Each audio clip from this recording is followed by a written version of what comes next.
Assalamualaikum warahmatullahi wabarakatuh. Pada pembelajaran kali ini, kita akan mempelajari mengenai kelajuan dan kecepatan. Pada minggu sebelumnya, kita telah mempelajari mengenai jarak dan perpindahan, yang mana jarak dan perpindahan merupakan salah satu besaran skala dan vektor.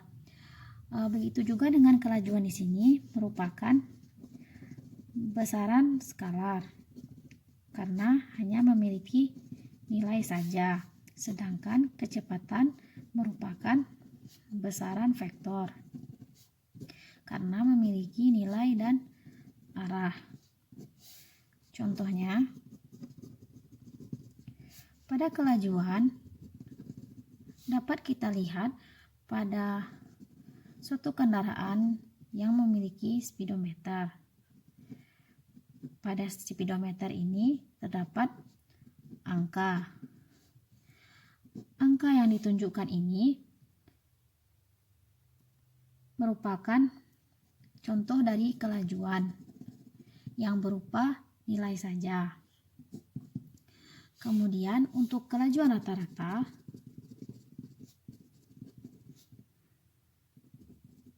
dapat kita contohkan pada seperti yang telah kita pelajari minggu sebelumnya. Kita gambarkan pada koordinat kartesian yang seorang anak dari rumah ingin pergi ke sekolah. Kemudian dari sekolah ia langsung ke pasar dan dilanjutkan dengan ke rumah nenek. Sini kita beri simbol A, B, C, dan D. Kita gambarkan terlebih dahulu.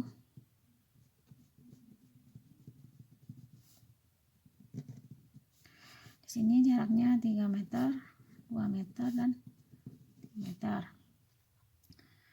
Kemudian jumlah jarak yang ditempuh anak ini dari rumah ke sekolah hingga ke pasar, kemudian ke rumah nenek dan kembali ke rumah dalam selang waktu tertentu yang dinamakan kelajuan rata-rata. Sehingga kelajuan rata-rata dapat kita rumuskan total jarak yang ditempuh anak terhadap total waktu.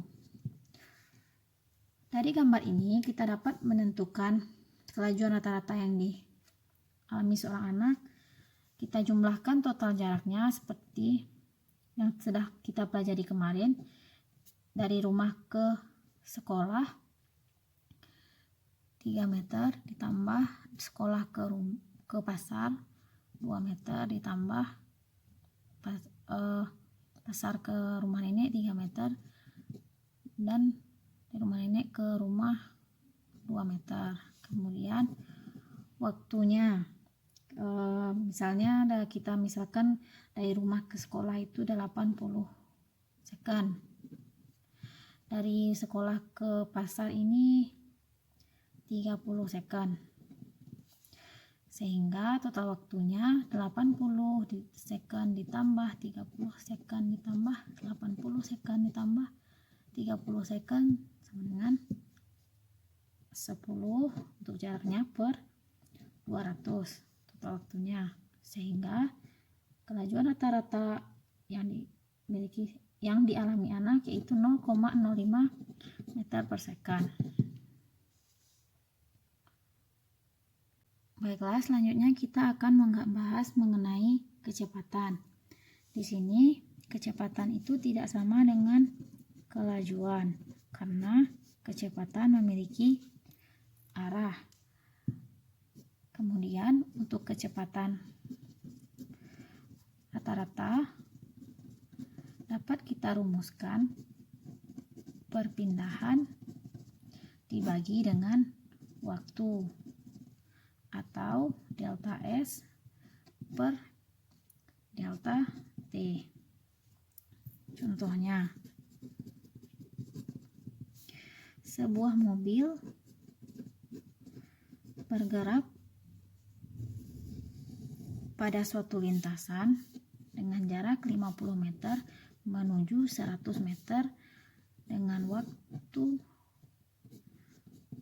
50 second. Yang ditanya di sini, berapa kelajuan rata-rata yang dialami?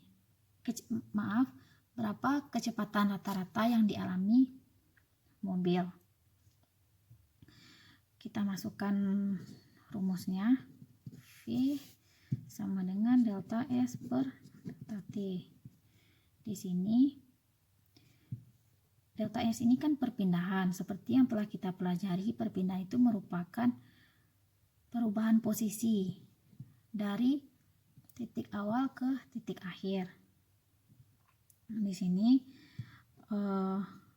kita kurangi delta T-nya 50. Berarti 50 per 50.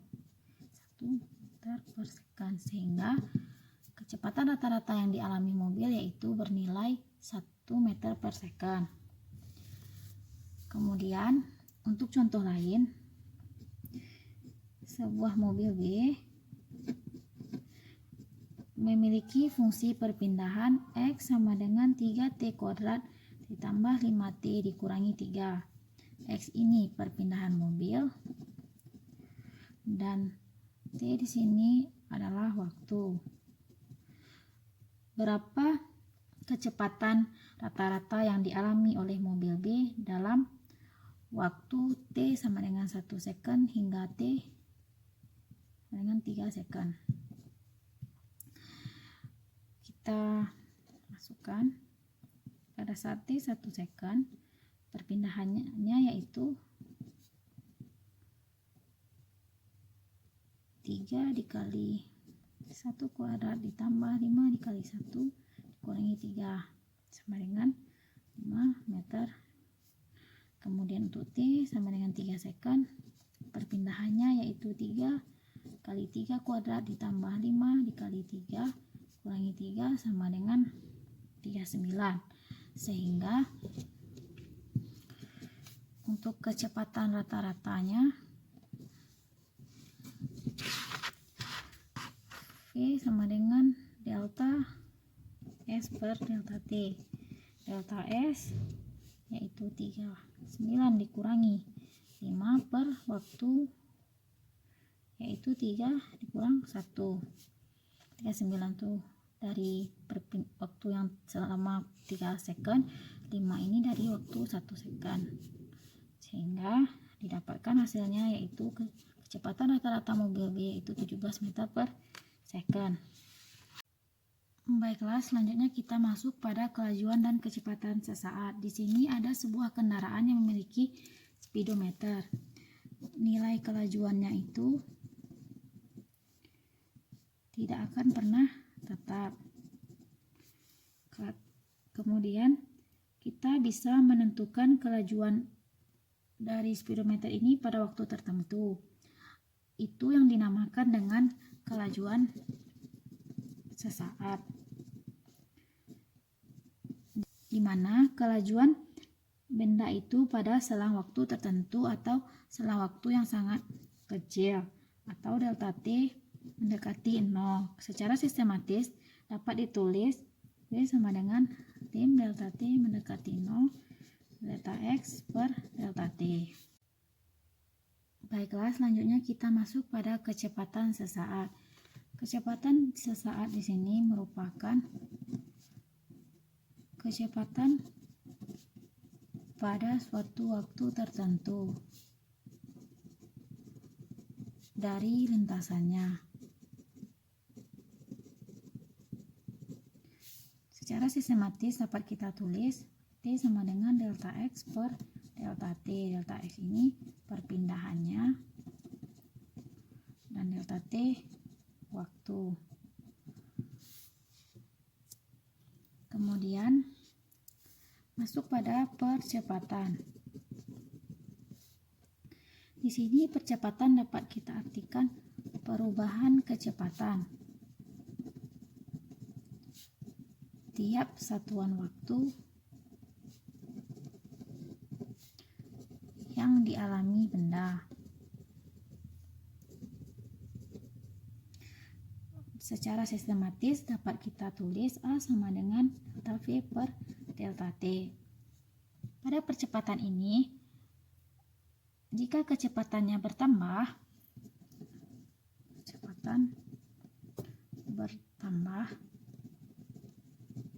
maka dinamakan dengan percepatan. Jika kecepatannya berkurang, maka dinamakan dengan perlambatan. Untuk percepatan rata-rata dapat kita artikan perubahan kecepatan terhadap perubahan waktu selama benda itu bergerak. Secara sistematis kita rumuskan A sama dengan delta V per delta T atau V2 dikurang V1 per V2 kurang T1. Contohnya, sebuah mobil bergerak pada suatu lintasan dengan kecepatan awalnya 2 meter per second. Kemudian mobil bergerak dengan kecepatan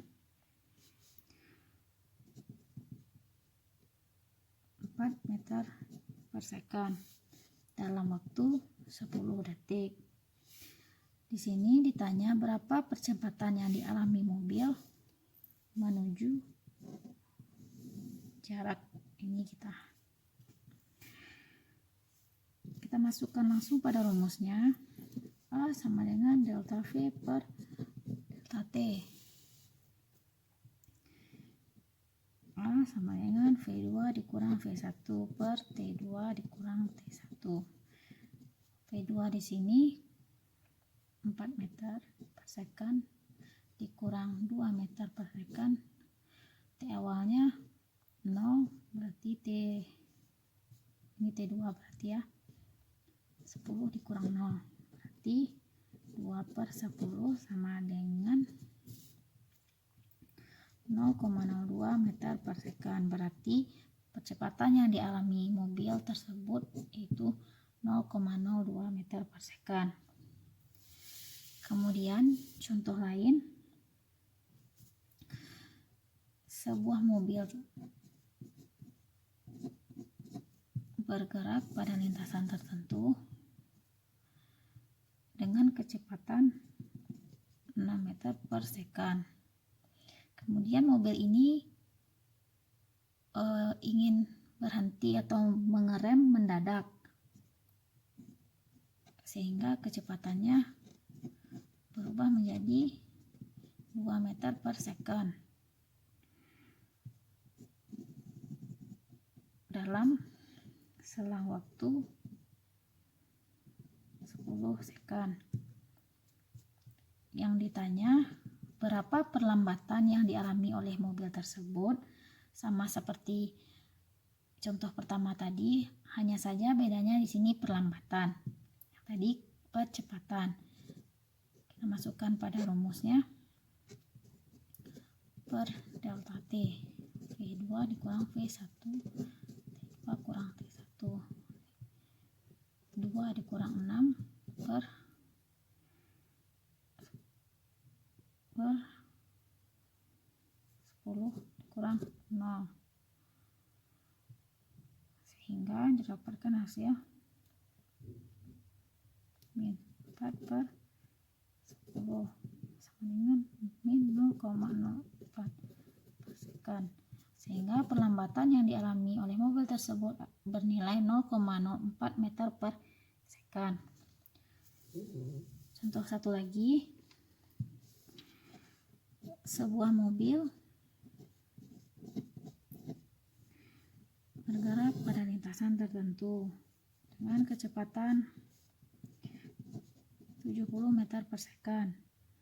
Kemudian mobil ini sama seperti tadi melakukan pengereman dengan perlambatan 5 meter per second.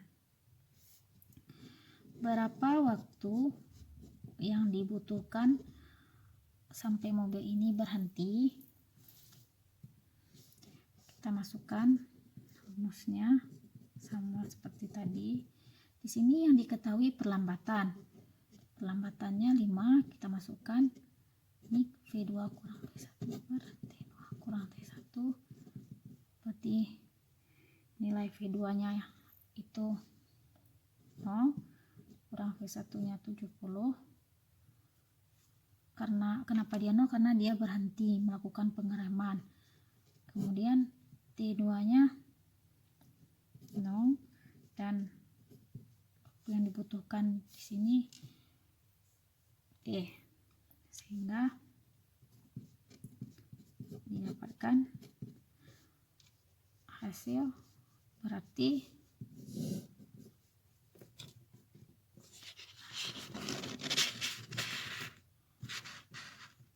ini 5T dengan 70.